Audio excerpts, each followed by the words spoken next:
Tonight, we bring in the very first woman to graduate from the Citadel, Republican representative from the great state of South Carolina, Nancy Mace.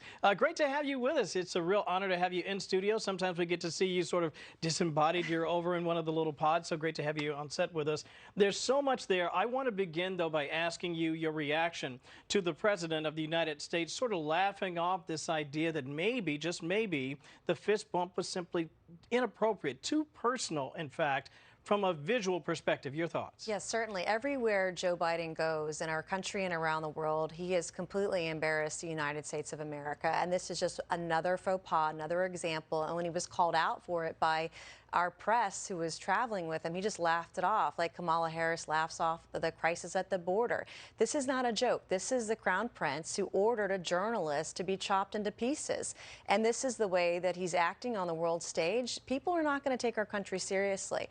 And when America is not strong, the world is not strong. And we've got to show strength and not weakness, and that's what he's doing today. Let me share something that Jeff Paul alluded to. He talked about the Washington Post and what the publisher had to say about this incident, this fist bump. And it reads in part, the fist bump between President Biden and Mohammed bin Salman was worse than a handshake. It was shameful. It projected a level of intimacy and comfort that delivers to MBS the unwarranted redemption he has been desperately seeking. That from Fred Ryan. Your reaction to that? Well, it's not the office of the President of the United States to go fist bump this, the Crown Prince of Saudi Arabia. It was totally inappropriate. It was definitely worse than a handshake.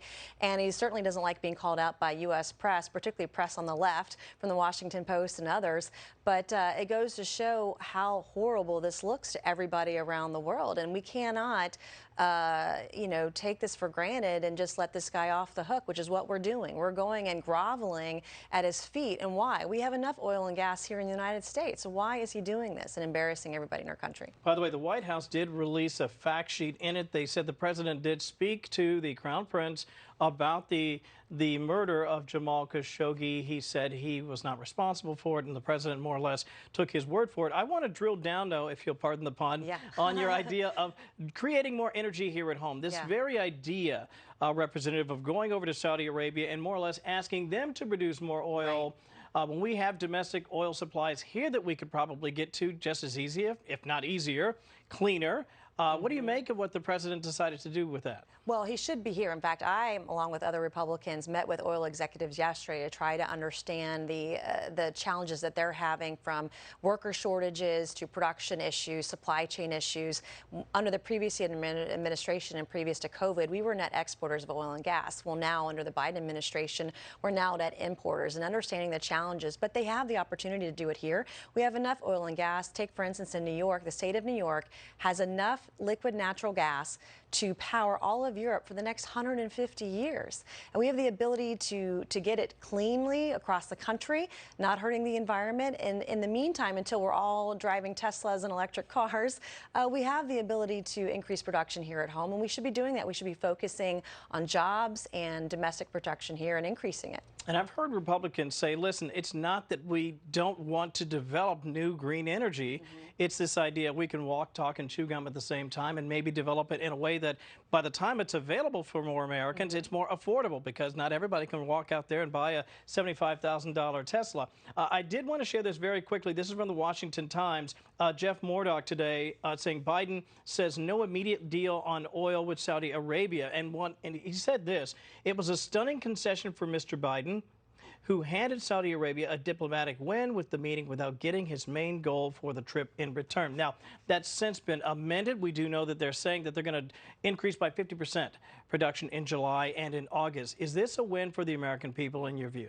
It's not. I mean, what did we get for the fist bump? We don't even know at this point, and they're walking everything back. Everything Biden has said or done that his administration has had to walk back or explain or double up on. And that's what we're seeing here today. And in July and August, what does that mean? That's not long term. I can tell you, as a freshman member of Congress, I've been in office for a year and a half. We haven't had a single hearing on any of the committees that I sit on today about the supply chain, about the challenges that every industry, including including oil and gas, are facing right now and how to overcome them and to unleash the free market here and to get bigger producers. We could export much more than we're doing right now, and we're just not. He's not focused here on the United States or the people here at home. And I can tell you, before I came up to D.C. this week to have votes, I went to fill up my truck, and it cost me a pair of very expensive pair of basketball shoes for my son. That's what it costs every week to fill up my car and drive my kids around to school or to their summer activities.